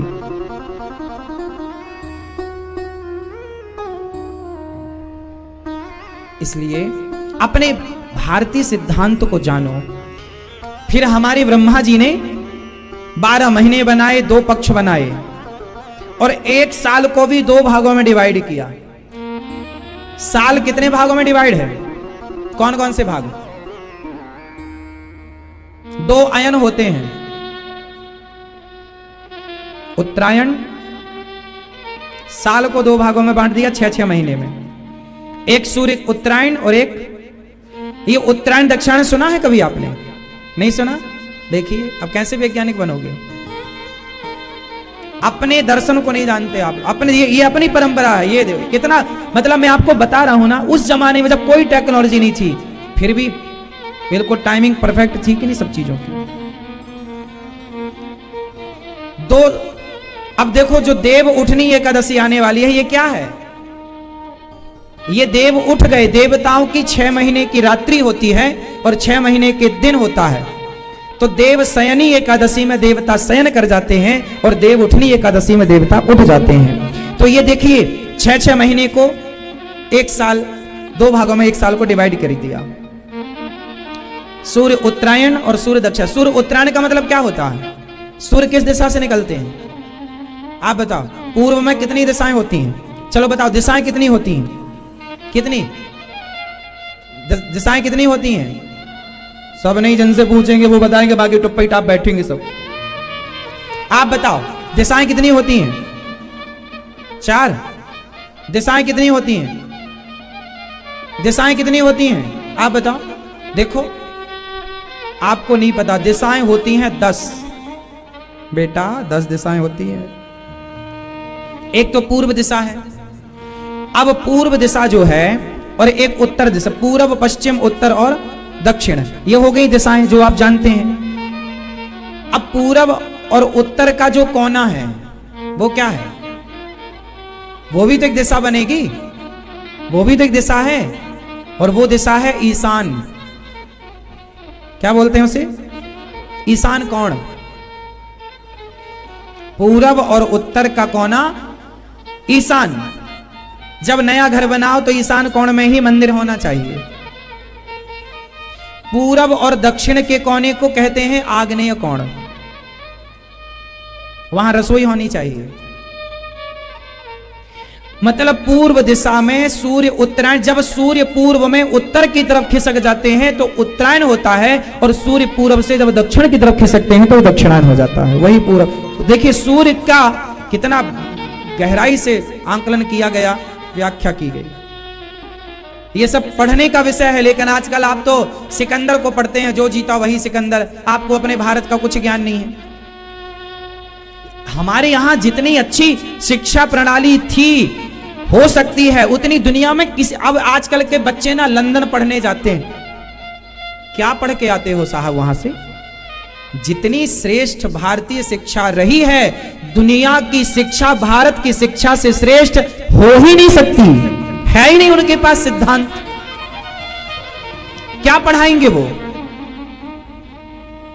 क्या पढ़ोगे आप? हमारे यहां पहले से ही विमान बनाने की टेक्नोलॉजी थी। बताओ विमान का आविष्कार किसने किया? विमान का आविष्कार किसने किया? आप साइंस में पढ़ते हैं कि राइट ब्रदर्स ने किया। 1903 में सफल परीक्षण हुआ विमान का। ये साइंस में हम लोगों को पढ़ाया जाता है, लेकिन ये बात सत्य नहीं है। सत्य तो ये है कि राइट ब्रदर्स ने 1903 में विमान उड़ाया। उसके पहले भारत के वैज्ञानिक हुए हैं दल पदेजी, जिन्होंने 1885 और 90 के बीच में विमान उड़ाकर दुनिया को दिखाया था। क्योंकि उस समय देश गुलाम था, तो ड्राइंग अंग्रेजों ने कॉपी कर ली और जाकर के राइट ब्रदर्स को दी, और ड्राइंग कॉपी कर ली और उन्होंने बनाया। क्योंकि देश गुलाम था भारत उस समय, उन्हें लगा भारत यदि ये खिताब ले गया तो नाम बहुत हो जाएगा, इसलिए उन्होंने वो राइट ब्रदर्स को दे दिया कि तुम इस पर काम करो। हमारे यहां से सब चोरी किए हैं, सब परमाणु की टेक्नोलॉजी। परमाणु बम बनाने वाला जो व्यक्ति, नाम मुझे याद था, लगता है कुछ थॉमस करके थे कोई सज्जन, क्या नाम था, आप नाम देख लेना, नाम में ना जाएं, क्योंकि विदेशी लोगों के नाम ऐसे होते ना, छौंग छंग छीछन, याद भी नहीं होते जल्दी से। तो जिसने परमाणु बम बनाया, तो परमाणु बम बनाने वाले का एक वीडियो यूट्यूब पर आज भी पड़ा है, उनका इंटरव्यू देख लेना। उन्होंने कहा कि मैंने ये जो परमाणु बनाया है, इसका मैंने इसका सूत्र, इसका मंत्र, इसका सूत्र मैंने महाभारत से लिया है। महाभारत में एक प्रयोग हुआ था ब्रह्मास्त्र का। महाभारत में क्या हुआ था? ब्रह्मास्त्र चलाया गया ना, हमारे यहां ब्रह्मास्त्र का जिक्र है, सुदर्शनास्त्र का जिक्र है, हाँ या ना, हमारे शास्त्रों में। उस को जब उन्होंने पढ़ा मिस्टर थॉमस ने, तो उन्होंने सोचा कि ये तो हम कर सकते हैं क्या, लेकिन बहुत नुकसान था उस उससे, बम से, परमाणु से, कि ब्रह्मास्त्र इतनी क्षति पहुंचाता है, तो उसी प्रकार का क्षति पहुंचाने वाला हम भी कोई आविष्कार करें। तो उन्होंने सीखा, लिया कहां से, दिमाग में बात आई कहां से? महाभारत से। उस पर काम किया, तो भाई गैसों को इकट्ठा किया, तमाम चीजों को मिलाया, परमाणु बम के बन के तैयार हो गया। नागासाकी में प्रयोग कर लिया उन्होंने, लाखों लोग मारे गए। क्या पा लिया आपने? बम बना लिया जी, ये पटक देंगे तो लाखों, अरे मानव जाति ही तो मर रही है। परमाणु पटक दिया जाए किसी भी देश में तो क्या लाभ है? क्या पालोगे? इंसानियत मिटाकर क्या पाओगे साहब? मरेगा कोई भी, तुम्हारा बच्चा मरे या इनका बच्चा मरे, मरे तो बच्चे ही ना। नागासाकी में बम पटका गया, जब जापान में ही पटका गया, तो जब पटका गया तो बताओ, वहां लाखों लोग मारे गए, बच्चे मारे गए, गाय मारी गई, कुत्ते मारे गए। क्या दोष था उन बच्चों का? गर्भवती स्त्रियां मारी गई, आम जनता। क्या मतलब हुआ? हमारे यहां हम भी, हमारे देश के हमारे ऋषि मुनि भी आविष्कार कर सकते थे, था। गुरु द्रोणाचार्य के पास ये विमान, ये टेक्नोलॉजी थी, अर्जुन को दी, पर इसे आगे नहीं बढ़ाया, क्योंकि इससे मानव जाति खतरे में आ सकती है। यदि गलत आदमी के हाथ में ये लग गया, पाकिस्तान के पास लग गया, तो रोज धमकी देता, पटक दूंगा, पटक दूंगा। ये चीजें ऐसी हैं कि गलत के हाथ में आ गई तो नुकसान हो जाएगा। गुरु द्रोणाचार्य ने एकलव्य से अंगूठा क्यों मांग लिया? क्यों मांगा? इसलिए मांगा क्योंकि एकलव्य जो है वो अर्जुन को हराना चाहते थे, और अर्जुन को हराने का मतलब हुआ कि वो कौरवों के साथ खड़े हो जाएंगे, और कौरवों के साथ खड़े होने का मतलब है कि कौरव जीत गए तो ये जब सगी भौजाई के कपड़े उतारते हैं द्रौपदी के भरी सभा में, और ये जीत जाएंगे तो ये तो समाज में ना जाने कितनी स्त्रियों का अपमान करेंगे। तो गुरु द्रोणाचार्य को लगा कि गलत व्यक्ति यदि जीत गया, गलत व्यक्ति के हाथ में सत्ता आई तो वो गलत करेगा, इसलिए द्रोणाचार्य ने अंगूठा मांग लिया। चल भैया, तू विद्वान हो गया है, पर अंगूठा दे दे, क्योंकि तू गलत के साथ खड़ा हो जाएगा, इसलिए मांगा। पहले के लोग जो करते थे विचार से। अब सोचिए कि गुरु द्रोणाचार्य के बेटे का नाम क्या था? जोर से आप बताओ।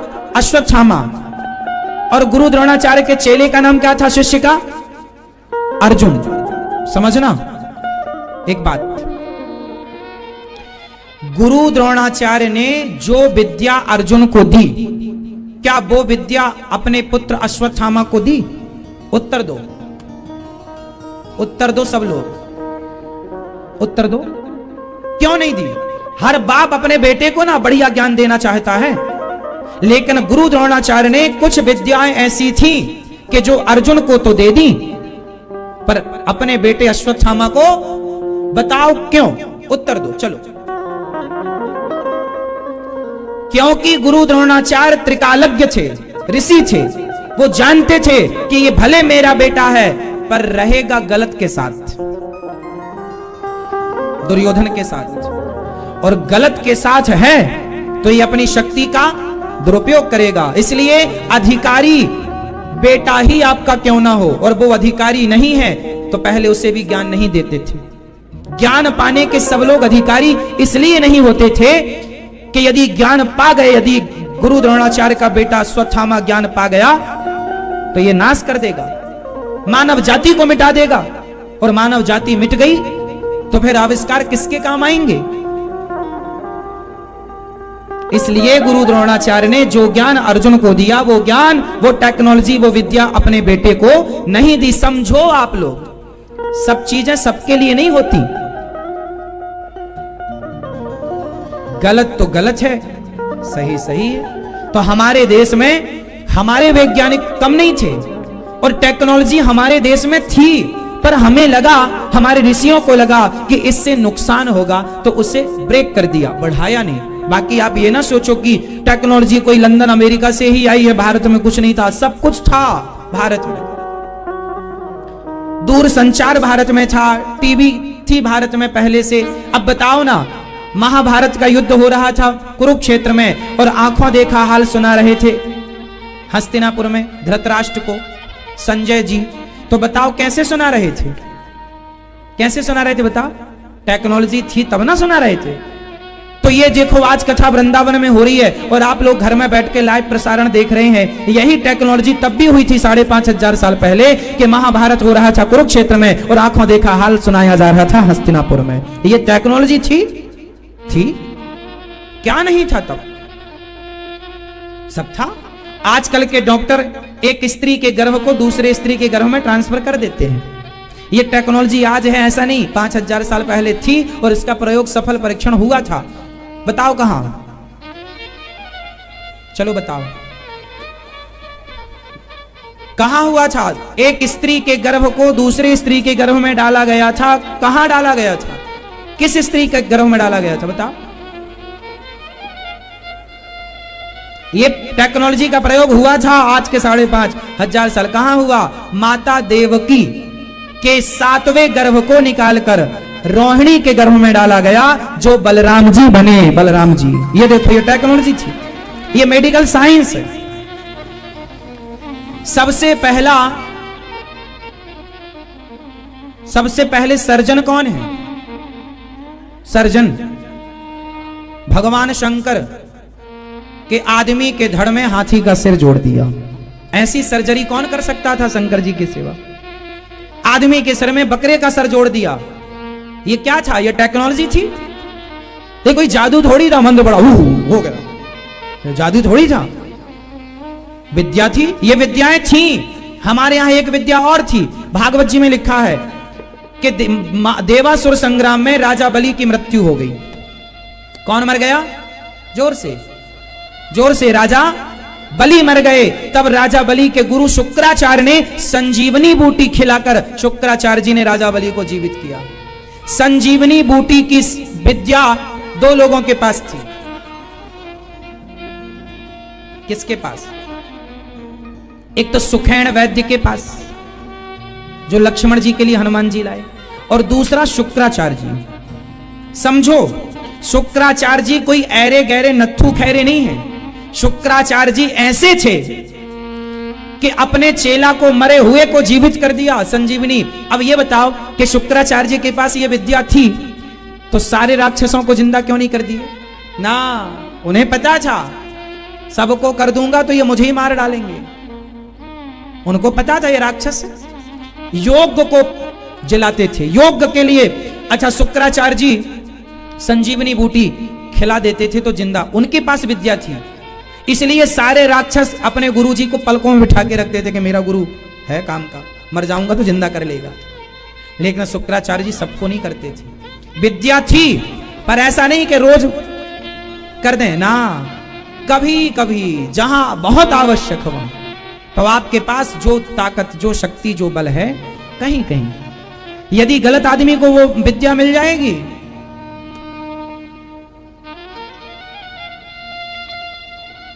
तो गलत नहीं, सही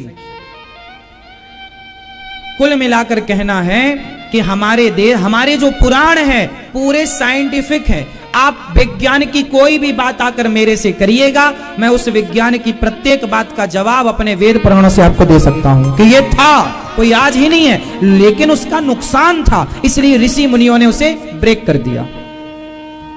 विमान हमारे यहां थे, ब्रेक कर दिया कि इससे पॉल्यूशन होता है। आज ओजोन परत कमजोर हो गई है, विमानों के कारण हुई, और इससे बहुत बड़ी क्षति हो गई। सुविधा तो है लेकिन हानि भी तो है।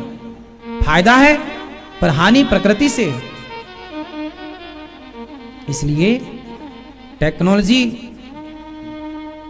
सौर पैनल था, आज सूर्य के प्रकाश से बिजली बन रही है, हाँ या ना? ये टेक्नोलॉजी तब भी थी, हाँ या ना? द्रौपदी के पास एक बटलोई थी, किसने दी थी? जोर से, सूर्य भगवान ने दी थी। उसमें सब कुछ बन सकता था, वो आज का सौर पैनल ही तो था, सौर टेक्नोलॉजी ही तो थी, सब कुछ बन जाता था, और एडवांस थी वो, वहां तक आप अभी पहुंच नहीं पाए। ये कोई मंत्र नहीं था, मंत्र बड़ा हो गया ना, ऐसा कुछ नहीं था। ये सब विद्याएं थी, और ये विद्याएं हमारे यहां थी, लेकिन आजकल के बच्चों को ना साइंस पर तो विश्वास है, शास्त्रों पर विश्वास नहीं। ये बड़ी दुख की बात है। आज आप गलत लोगों पर तो विश्वास कर रहे हैं, सही लोगों पर विश्वास नहीं है, सही बातों पर विश्वास नहीं है। आजकल लोग, आज देखो ना समाज में, आप पिक्चरें देखते हो, मूवियां देखते हो, तो पिक्चरों में क्या है? फूहड़ है, अश्लीलता भरी पड़ी है। वो लोग जो आपने सुपर डुपर स्टार बना दिए जिन लोगों को, वो प्रचार कर रहे हैं गुटखे का, दाने दाने में केसर का दम। वो प्रचार कर रहे हैं शराब का, वो प्रचार कर रहे हैं अश्लीलता का, और आप उन्हें सुपर डुपर स्टार कह रहे हैं। और जो संत, जो ऋषि, जो ब्राह्मण, जो अच्छे संत हैं, जो आपसे कह रहे हैं बेटा गुटखा ना खाओ, तंबाकू ना खाओ, माँ बाप की सेवा करो, जो संत आपको सही मार्ग बता रहे हैं, उन्हें आप क्या कहते हैं? ये बाबा जी तो पाखंडी हैं। आपने सही को तो पाखंडी कह दिया, और जो खुलेआम आपसे कह रहा है कि दाने दाने में केसर का दम, वो आपके लिए सुपर डुपर स्टार हो गए। देखिए जरा, आज के जमाने में आदमी सही को स्वीकार कहां कर रहा है? स्वीकार ही गलत को कर रहा है। जो आपकी सही, आपके माँ बाप आपको सही बताते हैं, आप माँ बाप की नहीं सुनते। आपके दोस्त गलत सलाह देते हैं, आप दोस्तों की सुन लेते हैं, हाँ या ना? कुछ दिन पहले एक पिक्चर आई कि शंकर जी पर दूध क्यों चढ़ाते हो, गरीबों में बांट दो। ये बात अच्छी है कि गरीबों में बांट देना चाहिए। तो जरा पिक्चर बनाने वाले से आपने पूछा कि भैया तुमने कितना बांटा गरीबों में? तुम तो नहीं चढ़ाते दूध शंकर जी को, तो तुम तो बहुत बांटते होगे। कितना बांटा? कितनी यूनिवर्सिटियां बनवाई, कितने कॉलेज खुलवाए, कितने गरीब बच्चों को पढ़वा रहे हैं, कितने भूखों को रोटी दे रहे हैं, कितनों निर्वस्त्र को वस्त्र दे रहे हैं? क्या कर रहे हैं? किया कुछ? केवल पिक्चर बना दी। और एक बात बताओ, शंकर जी पर दूध चढ़ाने से ज्यादा नुकसान है कि शराब पीने से ज्यादा नुकसान है? जोर से, जोर से, क्या हानिकारक है भैया बताओ? हाँ, हानिकारक क्या है ये बताओ? दूध हानिकारक है? शंकर जी पर दूध चढ़ाने वाला तो अपनी श्रद्धा से चढ़ाता है, 5 रुपए का, 10 रुपए का, उसकी आस्था है। जो दूध शंकर जी पर चढ़ाया गया वो गरीबों में बांट देना चाहिए, ये बात सही है। और ये दास अनिरुद्ध ऐसा करता भी है। खीर बनती है, रसोई चलती है गौरी गोपाल जी की, हजारों लोग भोजन करते हैं, 12 महीने करते हैं, हम तो बांट ही रहे हैं जो बनता है। लेकिन एक बात, एक सवाल आपसे फिर खड़ा हुआ कि शंकर जी पर दूध नहीं चढ़ाना चाहिए, गरीबों में बांट देना चाहिए। तो सवाल यह खड़ा हुआ कि शराब नहीं पीनी चाहिए, शराब पीकर शरीर बिगड़ता है, वो शराब का पैसा गरीबों में बांट देना चाहिए। क्या ये बात सही नहीं है? और ये बात सही है। तो एक तरफा बात तो की गई कि शंकर जी पर दूध ना चढ़ाओ, गरीबों में बांटो, पर यह नहीं बताया गया कि शराब मत पियो, वो पैसा गरीबों में बांट दो। शराब का तो ये प्रचार करते हैं, और शंकर जी पर चढ़ाने वाले दूध का ये भगवान शिव को टारगेट करके वो सनातन धर्म के बच्चों को बरगला करके भगवान से दूर कर। इसी बहाने कितने लोग, कितने बच्चे ऐसे हैं जो इस पिक्चर को देखने के बाद मंदिर जाना छोड़ दिए। अरे क्या जाना, तो भगवान से दूर कर दिया। लेकिन उन्होंने ये नहीं बताया कि शराब पीने से नुकसान होगा। नहीं, उन्होंने तो ये गाना बना दिया, जीना अगर जरूरी है तो पीना बहुत जरूरी है। उन्होंने तो ये बताया, मुझे पीने का शौक नहीं, पीता हूं गम भुलाने को। और बताओ ऐसी कोई मूवी हो जिसमें शराब का सीन ना हो? बताओ, शायद कोई हो। हर मूवी में हीरो शराब पीता हुआ आपको दिखेगा। इसका मतलब क्या है? वो शराब इसलिए पीते दिखते हैं क्योंकि वो शराब को प्रमोट कर रहे हैं, शराब का बढ़ावा दे रहे हैं। और आपके बच्चे क्या सीख रहे हैं कि वो शराब पी रहा है तो हम क्यों ना पिए, वो गुटखा खा रहे हैं तो हम क्यों ना खाएं। और एक तरफ आपसे क्या कहा गया, मंदिर मत जाओ, वहां दूध चढ़ाओ मत। तो एक तरफ आपके बच्चों को मंदिर जाने से रोक दिया गया, इसकी पिक्चर बना दी। तो बच्चे आध्यात्म से जो जुड़ते थे वो वहां से जुड़ने से रह गए। और जब आध्यात्म से नहीं जुड़ेंगे, जब सही राह पर नहीं चलेंगे, तो दूसरा रास्ता ही फिर है गलत। रास्ते तो दो ही है ना, या तो सही या तो गलत। तीसरा क्या है जरा बताओ? या तो आपका बेटा सही राह पर चलेगा या तो गलत राह पर चलेगा। और सही राह का दरवाजा बंद कर दिया पिक्चर बना के कि मंदिर क्यों जाना। सही, आज कितना बड़ा ये षड्यंत्र हो रहा है। टीवियों पर, पिक्चरों पर मूवियां बनाकर संतों को अपमानित किया, संतों को बदनाम करने की पिक्चर बना रहे हैं कि संत तो खराब होते हैं। संतों को खराब बताने के लिए कितनी पिक्चर बनाई। क्यों? इन्होंने शराब को कभी खराब नहीं बताया, इन्होंने वैश्यावृत्ति को खराब नहीं बताया। खुद वैश्याओं को पिक्चरों में ले आते हैं, लेकिन इन्होंने शंकर जी को गलत बता दिया कि मंदिर जाने की क्या जरूरत है। हाँ या ना? देख रहे हैं कितने तरीके से दिमाग से वो लोग खेल रहे हैं पिक्चर बना करके। आपको मंदिर जाने से तो रोक रहे हैं, लेकिन शराब का प्रचार खुलेआम कर रहे हैं। आपके बच्चा मंदिर जाएगा तो शराब नहीं पिएगा, और शराब पीने लग जाएगा तो फिर मंदिर की उसे जरूरत ही नहीं। बताओ, ये षड्यंत्र समझ में आ रहा है आप लोगों को कि नहीं? हमें तो आ रहा है समझ में। आप में से कितनों को आ रहा है? क्या आ रहा है आपको समझ में? दिमाग से खेल रहे हैं। आप पीते हो शराब? आप जी, आप पीते हो? आप पीते हो रोज के? कभी कभी, कभी कभी। ये देखो आ गए पिक्चर वालों के चक्कर में।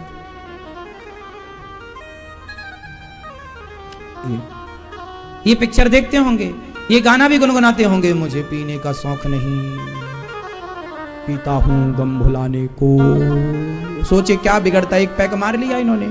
तो पहली बार तो एक पैक मारा, दूसरी बार दो, तीसरी बार तीन, फिर धीरे धीरे ये शराबी हो जाएंगे। फिर क्या करेंगे? पत्नी का मंगलसूत्र बेच के पी लेंगे। फिर क्या करेंगे? घर के बर्तन बेच के पी लेंगे। भाई आपकी बात नहीं है, पर शराबी तो ये कर रहे हैं ना। आज आप छोटे शराबी हो, पर छोटे से बड़ा होने में टाइम कितना लगता है? शराबी तो शराबी है, तो शराबी अच्छा नहीं होता, शराबी अच्छा नहीं होता। एक बात बताएं, शराबियों को अपने घर ना बुलाया करो कभी। नहीं, आप तो अच्छे हैं। शराबियों को अपने घर नहीं बुलाया करो कभी। क्यों? क्योंकि शराब पीने वाले की बुद्धि भ्रष्ट होती है। और जब शराबी किसी बहन बेटी को देखता है तो उसकी बुद्धि जब गलत है तो देखने का नजरिया भी तो गलत ही होगा। वो आपकी बहन बेटी को सही नजरिए से देखेगा, इसकी क्या गारंटी है? क्या गारंटी है इसकी? शराब पीने से बुद्धि शून्य हो जाती है, सही गलत का निर्णय कर नहीं पाता शराबी। वो ये नहीं देखता कि ये मेरी बेटी है कि दूसरे की बेटी है। शराब का नशा तो नशा है। और याद रखना, आज तक जितने बलात्कार हुए हैं वो शराब के नशे में हुए हैं। देख लो इतिहास उठा के।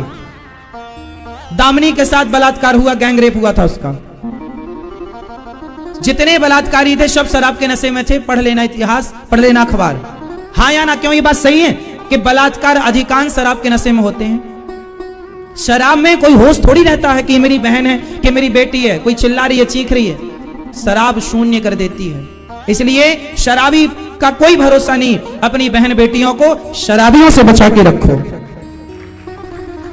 और आजकल ये पिक्चर बनाने वाले शराब को बढ़ावा दे रहे हैं और आपकी बहन बेटियों को छोटे छोटे कपड़ा पहनना सिखा रहे हैं पिक्चरों में, अश्लील कपड़े। कितना तरीके से खेला जा रहा है सनातन संस्कृति को। इसलिए कहता हूं, शराब पीना सही है? यदि सही है तो आप अपनी बेटी को जरूर पिलाना, और सही है तो आप अपने बेटे को भी शराब पिलाना, और गलत है तो आप भी मत पीना। जो गलत है उसे गलत कहो, जो सही है उसे सही कहो, सही को सही कहना सीख लो। यदि गलत को बर्दाश्त करना सीख गए तो महाभारत हो जाएगा। द्रौपदी का चीर खिंच रहा था और सारे लोग तमाशा देख रहे थे, एक भी बोलने को तैयार नहीं था। पिक्चर बनाने वाले खुलेआम आज देश की संस्कृति के साथ खिलवाड़ कर रहे हैं। आपके बच्चों को शराब पिलाना, गुटखा खिलाना सिखा रहे हैं, और आप जनता जहां चुपचाप बैठी है, तुम भी भीष्म पितामह हो, और कल तुम्हारी संतान बिगड़ेगी तो जिम्मेदार तुम होगे, क्योंकि तुमने गलत को स्वीकार किया है। तुमने गलत का विरोध नहीं किया, तुमने गलत लोगों का विरोध नहीं किया, इसलिए गलत हो रहा है समाज में। भीष्म पितामह गलत हैं, क्यों? क्योंकि गलत के सामने चुप रहे। चुप रहना भी स्वीकार है। मौनम स्वीकृति लक्षणम, मौन रहना स्वीकार का लक्षण है। आपके सामने किसी बहन के कपड़े उतारे जा रहे हो और आप चुपचाप वहां खड़े हैं, तो कपड़ा उतारने वाला जितना बड़ा अपराधी है, आप देखने वाले भी उतने ही बड़े अपराधी। क्यों? आपने विरोध क्यों नहीं किया? बोलो हाँ या ना। विरोध करना था या नहीं पितामह को? हाँ या ना? नहीं किया, स्वीकार कर लिया। तो पाप का भाग जब मिला तो बाणों की सैया पर लेटना पड़ा। पितामह को बाणों की सैया पर लेट कर किए पाप का हिसाब चुकाना पड़ा।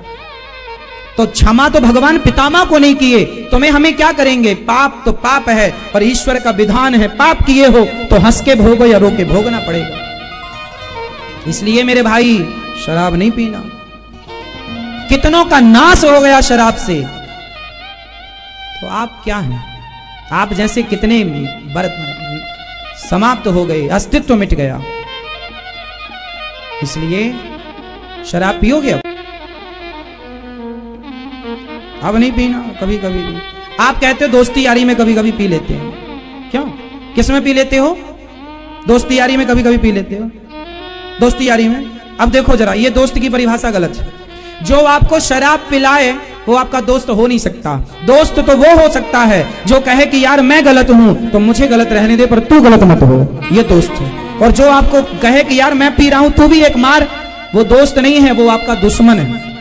और आपको ये तक नहीं अक्ल है कि आप ये पहचान सकें कि आपका दोस्त कौन है। कर्ण ने गलती कर दी, कर्ण ने गलत को दोस्त बना लिया। बोलो हाँ। कर्ण ने दोस्त किसे बनाया? दुर्योधन को। और दुर्योधन ने कर्ण की शक्ति का सारी जिंदगी केवल दुरुपयोग कराया है। कर्ण से दुर्योधन ने दोस्ती इसलिए की कि कर्ण पावरफुल है और मैं कर्ण की मैं इसे थोड़ा सा धन दूंगा। अंग देश का राजा बना दिया कर्ण को, और राजा बना दिया तो अब कर्ण को अपने दोस्ती में ले लिया। अब उससे सारे गलत काम कराता है दुर्योधन। क्या गलत काम कराता है? कर्ण जैसे लोग भी उस सभा में बैठे थे जहां द्रौपदी की साड़ी खिंच रही थी, और कर्ण भी वो थे जो कह रहे थे कि द्रौपदी तेरे 5 पति हैं, छठा मुझे बना ले। ये कहने वाले कर्ण थे, और कर्ण ने भी गलत का साथ दिया। क्यों? क्योंकि दोस्ती गलत से की। वो गलत से दोस्ती करोगे तो गलत करना पड़ेगा, क्योंकि उसका नमक खाया है। इसलिए भूखन मर जाना, पर गलत का नमक ना खाना, गलत का साथ ना लेना। गलत आदमी करोड़ दे तो मत लेना, क्योंकि वो आज करोड़ देकर तुम्हें खरीद कर तुमसे गलत काम कराएगा, तुम्हारा स्वाभिमान मिटाएगा वो। इसलिए नमक रोटी खाना साहब, पर किसी के एहसानों तले ना दबना, किसी का कर्जा ना लेना। आजकल हमारे देश में कर्जा लेने की बड़ी होड़ लगी है। हर आदमी कर्जा ले लेता, कोई 5,000, कोई 10,000, कोई 50,000 चुका नहीं पाता। बैंक वाले आके गाड़ी उठा के ले जाते हैं, घर नीलाम कर देते हैं। अरे जितनी हैसियत उतना काम करो, जितना चादर उतना पाओ। दिखावे में ना जियो। आप लोग दिखावे में जीते हैं। उसके पास है, हमारे पास भले औकात ना हो, ले लिया। क्यों लिया? इस संसार में सबसे दुखी वही माना गया है जिसके सिर पर कर्जा है, और सुखी वही माना गया है जिसके सिर पर कोई कर्जा नहीं। आपके सिर पर कर्जा है? बढ़िया, शराब और ना पीना और अच्छे हो जाओगे। आपके सिर पर है कर्जा? है? चुका दो जल्दी और फिर मत लेना। आपके सिर पर है? कर्जा लेने से बचो, चाहे सरकार का कर्जा हो, बैंक का, या प्राइवेट किसी व्यक्ति का कर्जा हो। पहले के जमाने में क्या था? दास परंपरा थी। पहले के धनवान लोग पैसा देते थे आपको उधार, और आप चुका नहीं पाते थे तो आपको वो दास बना लेते कि अब हमारे घर में झाड़ू पहुंचा तुम करोगे। यही रहा है। इसलिए कर्जा वो लेते हैं जिनकी इच्छाएं ज्यादा हैं, नमक रोटी से गुजारा करो, कर जाने। हाँ या ना?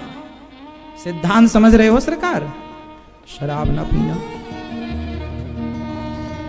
शराब पीने वाले बुद्धि शून्य हो जाती है, शराब शून्य कर दे। इसलिए मैं आपसे हाथ जोड़ के निवेदन करता हूं, शराब पीने से बचो, मांस खाने से बचो, जुआ खेलने से बचो, गलत काम से बचो। ब्रह्मा जी ने मनु शत्रुपा को प्रकट किया। मनु और